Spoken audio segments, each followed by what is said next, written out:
Hi, this is Peter Woolfolk. With 2022 behind us, let me say thank you so very, very much.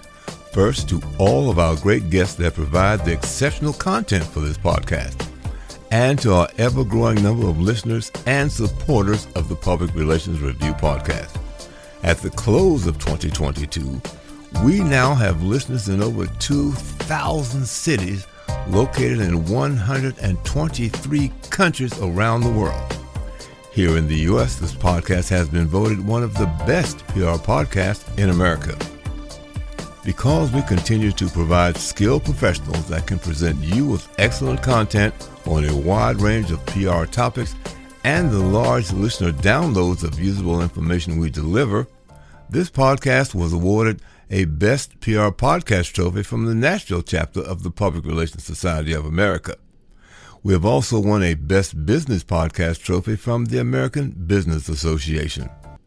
I will continue to seek some of the best professionals from all across America and a few from foreign nations to bring you the kind of professional information that is useful to your business and to expand your knowledge about public relations. These professionals are delighted to share this information with you, and it appears from our continued growth that you enjoy listening to them. So once again, thank you so very much for being a listener. Please let your friends and colleagues know about the Public Relations Review podcast. We are available on Amazon, Apple, Audible, Spotify, Google, iHeart, and another 30 or more sites, making us available worldwide. So thank you. And now on to the podcast.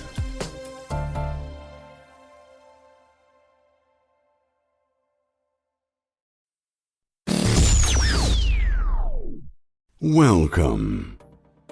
This is the Public Relations Review podcast, a program to discuss the many facets of public relations with seasoned professionals, educators, authors, and others. Now, here is your host, Peter Woolfolk. Welcome to the Public Relations Review podcast and to our listeners all across America and around the world. Question: is the current public relations agency model outdated? My guest today believes so. As a result, he and his colleagues have launched Intelligent Relations Public Relations, a new startup that believes that they have an exceptional fix with their new PR platform called Preston. Preston enables growing teams the opportunity to win media coverage and amplify their brand while delegating support tasks to a PR pro. In addition, your firm gets a dedicated PR professional committed to your success to execute all of your media outreach, helping to coordinate your interviews and to execute all of your campaigns. A very important feature of the Preston platform is your access to real-time analytics about your campaigns. Now founded in 2020, they have quickly grown to over 50 team members distributed across 14 countries in 4 continents. Within this short time, they have already helped a global client base to achieve impactful media coverage in all types of media. So joining me today all the way from South America is Steve Marcinuk, Managing Director of Intelligent Relations. So Steve, welcome to the program. Hey, thanks for having me and appreciate the welcome and the thorough introduction. Well, look, let's talk about Preston. From what I have read thus far about it, I'm actually excited, so I'd like for people to hear exactly how you go about doing what you do.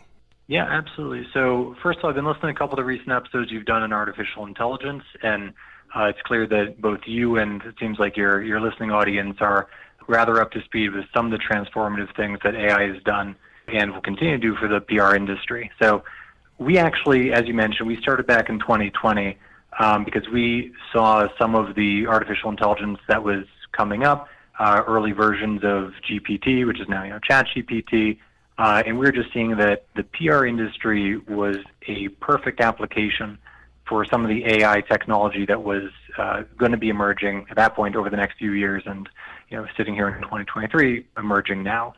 And so I think that that's where our jumping off point was for Preston, is what would be the technology, the AI technology that would empower more intelligence, streamlined workflows, improved outputs, and to help facilitate many aspects of the PR process. Because as I've read, it has so many features that PR people really need. And let's start at the top about that. Preston has automated pitch writing included. Talk about that a bit. Yeah, absolutely. So I'd been running a PR agency for about 5 years or so prior to helping start Intelligent Relations. And we started in year one, spent about 9 months, 12 months just trying to reinvent the process of what it takes to do media outreach to the right folks with the right message, the right journalists who care about this pitch, these topics, and then manage your relationships with them. Try to kind of reinvent that from the ground up, and that's how we started from a jumping off point. So so from the pitch writing perspective, I'll say just high level. There's multiple technology that are built into Preston. I'm very happy to drill into the pitch writing side. So we have media monitoring, which identifies journalists and everything they're writing about, and to build a smarter journalist database. Then we have the pitch writing capabilities, which understands a given client and is pre-trained with pitches that work based on success through the platform and recursive learning based on what we're seeing as getting responses. And then we have the follow-up tracking and transparent reporting process. So those are kind of, I'd say, the pillars of what's baked into the platform. Mm-hmm. From the pitch writing perspective, I was just listening to your last episode, one of your recent episodes about GPT and some of the uses of GPT for PR professionals. I think your guest absolutely nailed it, and a lot of the things you talked about, from ideation to subject lines to preparing messaging briefs for clients, all of those things are really decent and really strong use cases for out-of-the-box AI technology like ChatGPT, like Google's Bard, something like that. What we saw with Preston for the pitch writing tool is that out-of-the-box solutions are not well designed for very specialized functions, such as what we do in the PR industry. So pitch writing, you could go to ChatGPT and say, hey, write a pitch on this topic. But the problem with an out-of-the-box solution is it doesn't know what works. It doesn't know it doesn't know what good is.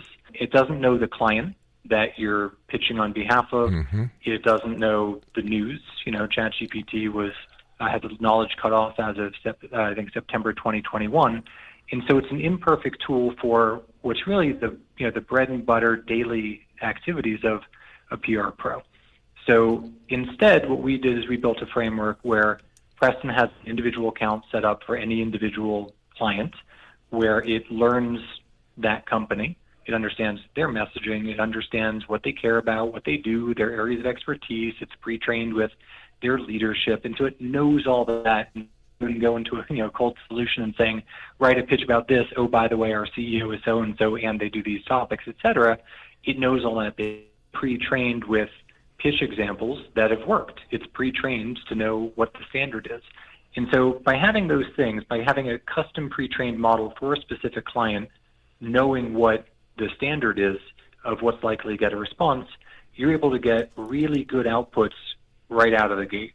Mm-hmm. Again, our thesis is that you always want to have a professional who knows what the outcome should be. They're able to review and obviously fact check, not sending anything out without that approval.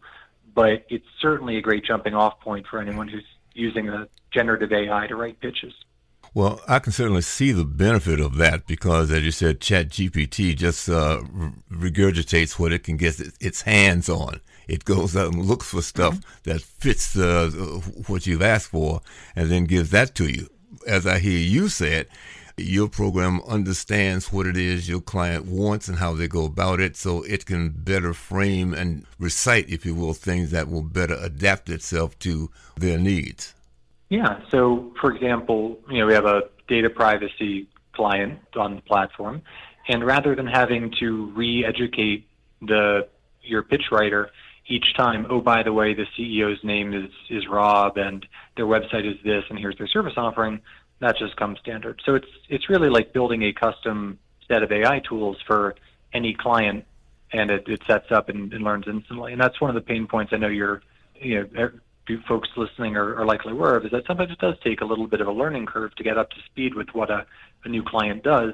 especially if they're in a niche or highly technical industry, this helps to accelerate through that learning curve and ensures that the content you're creating is on message and on point from pitch one. Mm-hmm.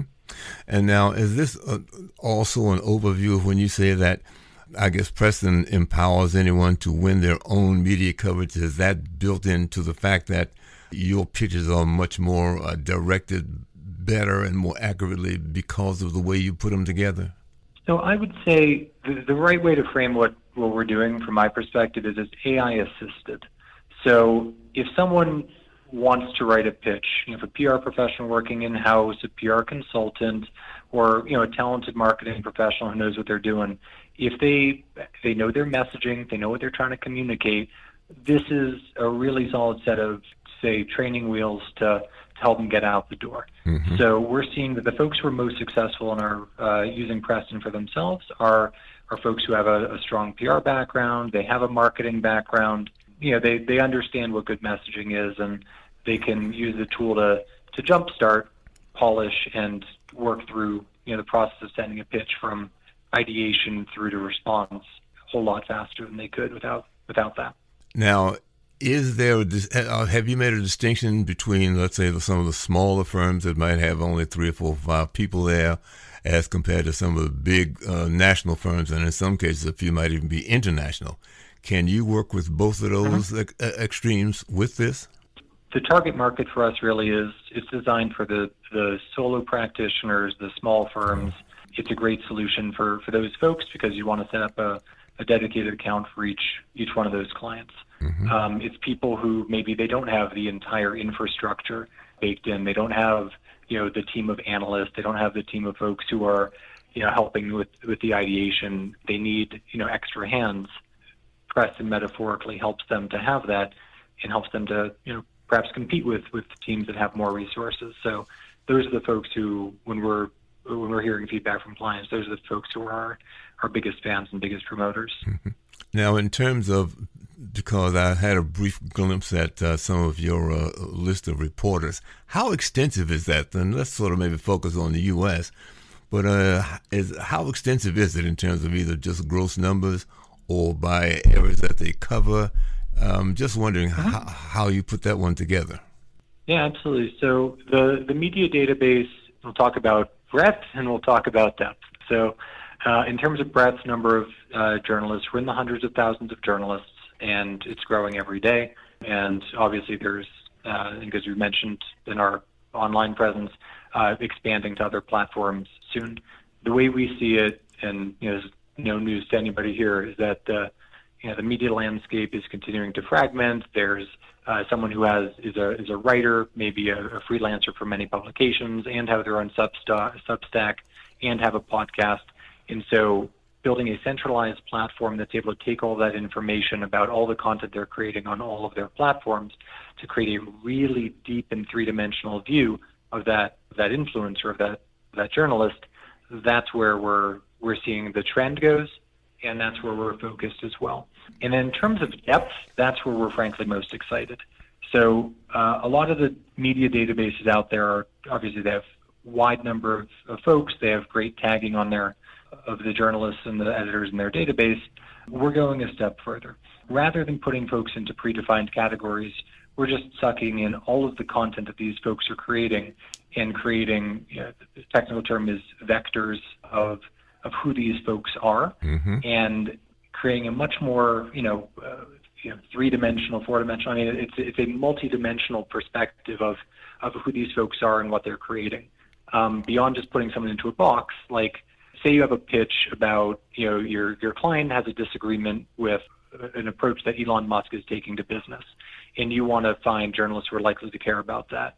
Well, we have a method that allows you to look at the pitch and the client and understand what their take is, and then map that using, variations on vectorization to the journalists who, based on all their recent coverage, are most likely to cover that. Mm-hmm. And that may or may not be a journalist who's covered Elon Musk in the past, because that might be about his personal life. It may be about his stock price, or it may be about, someone who's journalists most likely to care about that, maybe someone who wrote about Bill Gates or Jeff Bezos, like folks who literally the language doesn't map, but on a concept basis, these are the journalists who actually care. So it's kind of leapfrogging the filtering process and the tagging process on topics and themes in doing a more direct match between what's at the heart of this pitch, what's at the heart of this journalist, and making the connections based on that. And I'll say there's one other layer to this, which is beyond just, thematic appropriateness. We think it's important to understand what the journalist replies to. So, for example, does the journalist respond to pitches about interviews? Do they respond to reviews? You should review our product. Do they respond to a written Q&A? Do they like receiving announcements or not? These are things that typically PR professionals would have to make their own custom notes about what that person liked to receive. That's essentially recursive learning. That's taking feedback across all of the pitches that are being sent out and understanding positive responses, negative responses, what's getting their attention. And so the intelligence in that relationship, like what was previously had to be looked at as I learned this about this journalist, now we're able to do better matching based on what they actually like. And so the end outcome should be better targeted pitches and hopefully a better experience for the journalist on the receiving end, because the platform knows that this person only covers Tesla's stock price, not their company developments, and so therefore, make sure your pitches are actually mapped on those criteria. That's interesting that you describe that sort of minutia, if you will, that it's able to define, that they're more interested in stock prices as compared to something else, being able to disseminate that difference as they decide, I don't want to say category, but how to pitch or not pitch an individual report. I find that rather fascinating that your system can pick up those nuances and pass them on. Yeah, well, it really is. It's deconstructing with our team what are the things that our internal PR team cares about. What are the things that matter? And so we're looking at, many, many thousands of pitches and responses and what ended up resulting in media coverage. And we're realizing, okay, that's a distinction. That's something that should be baked in. And so every time we're drawing a distinction, that becomes part of a new set of AI algorithms to start intelligently tagging folks and having a deeper understanding. So same way a PR pro would learn about what folks respond to and don't respond to, the platform is able to capture and build that intelligence into the system. Okay. Well, since you mentioned that, let's talk a bit more about media monitoring. How many different things or programs and platforms are you listening to, and what are you looking for? How do you discriminate? How do you break down information and decide where should it go and whom should it go to? Sure. So our platform is by design, it's content agnostic. So that's a fancy way of saying a transcript of a podcast versus an article versus a tweet or a caption on a social media post. All of that is content that can be fed in to the platform via APIs and analyzed and tagged back to the folks who are creating that content. So in terms of sources, we use a number of different data providers to be the raw, to provide that raw content.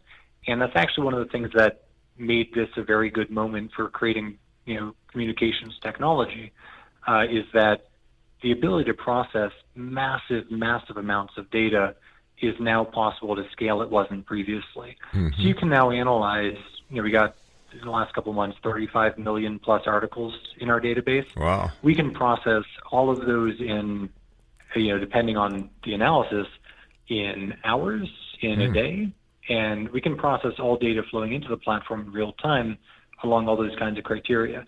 And that's that's possible now, and it previously wasn't. So that's where we're at. That's where we're going to continue to go, is just in order to do true 360 understanding, you need to be able to absorb and process all this data. And we think that, as it gets harder and harder for an individual to keep up with, a journalist's moves or an influencer's content across multiple platforms, technology will also be part of the solution to that, because it can keep up, and it helps to make the jobs of the pros responsible for winning media coverage. It helps make it easier for them to keep up. So talk a little bit now about the campaign analysis. Once you have put together a campaign for a client and let it go, talk about what you're measuring and the information you're getting back to give to the client to let them know about the performance of the campaign. Yeah, sure. So the campaign analysis, there's some obvious statistics that would make sense, similar to like an email marketing campaign. Let's assume it's all email pitching. So everything from number of sends and open rates and click-through rates and response rates, things like that. Further, we're tagging each of the pitches. So the pitch itself will have, I think somewhere between like 15 and 20 different dimensions to it, attributes to it, such as, I kind of alluded to these earlier, like whether if it's an announcement, if it's an exclusive, if it is asking for a review, that type of thing. And so we're tagging each of the campaigns to understand what they're about, above and beyond the themes and the topics. So that's happening on an individual level, like on an individual campaign level, and that's happening on a larger level. So across all the campaigns, helping to receive feedback from what journalists are responding to. So a campaign, it happens on that campaign level, understanding.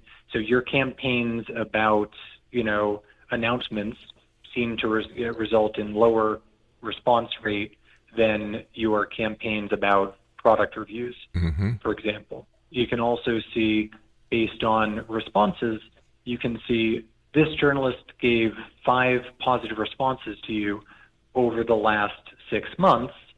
Therefore, this is one of your top relationships that you've built. Or this publication you've been in touch with 3 journalists at this publication. Therefore, that's one of the publications where you have essentially cultivated a relationship. So there's a lot of dimensions to the feedback that happens, but that is essentially the recursive learning. You pitch something out, the data comes back based on responses, opens, and clicks, and ultimately coverage, and that feeds into data that hopefully is useful and actionable for the users of the platform. Mm-hmm. Now, you've mentioned the fact that you basically are worldwide. How often do you update your list of reporters? So we have a technological approach and a human approach to updating the database. So we have a team of folks who are behind the scenes analyzing the journalist database. Every time there's a bounce, for example, we go in and we update the data with updated information about where the journalist is working. And so there's that side of things. And then because our database is built essentially from content first, we're identifying all the content that's coming in, and maybe it'll identify that there's a new journalist, John Smith, at this publication. He's written 10 articles in the last month, and that'll prompt one of our teammates to go and update. So there's kind of a number of feedback cycles that trigger our technology or our team to go and find updated contact information for these folks. Mm-hmm. Well, as we begin to come close to the tail end of things here, tell our listeners how they can get their hands on this Preston platform that you've started. Absolutely. Intelligentrelations.com. You can go there. You can book a demo. We'll give you a full walkthrough. We've got a great customer success team. Happy to help you get set up your first campaigns, and we'd love to have your listeners give it a spin. Okay. Well, let me ask you now, is there anything that you think that we should have covered today? And if so, let's have it so make sure that we get a full picture of what it is you do. Yeah, so I would say the technology that's coming presents a lot of opportunities. I think that there's an understandable concern about how this affects the work of PR pros and the ways that have worked for a very long time. I think that, if your job or if your firm operates strictly on the basis of, we can build a great media list, but that might not be the model that continues well into the future. But ultimately, it takes a professional and it takes someone who knows strategy to understand what good looks like, to understand what's in the client's best interest. And so the juicier, more valuable work that, we've all made our livings doing is going to continue. And it's those who adapt to the new technology and adopt it in their workflows that will probably end up getting the competitive edge in the next couple of years. But this tech is coming, and it has the opportunity to accelerate a lot of things really quickly. And so really encouraging, whether it's us or other technology providers in the space, really encouraging folks listening to give it a spin, to try some of this tech, because it could offer real meaningful change to the way we see success for our clients. Well, Steve, I want to say thank you so very, very much. I have certainly learned a lot, and let me encourage my listeners to actually go read a bit more about this, because once I read what was going on, I had to reach out and get Steve on this program to let you hear about it. And I think once you read more information about it, you too will become excited about this. So let me once again thank my guest, Steve Marcinek, he's the managing partner from Intelligent Relations Public Relations and their new platform, Preston. And again, to my listeners, thank you for listening. Please share this episode with your colleagues as well. And join me again for the next edition of the Public Relations Review podcast. This podcast is produced by Communication Strategies, an award-winning public relations and public affairs firm headquartered in Nashville, Tennessee. Thank you for joining us.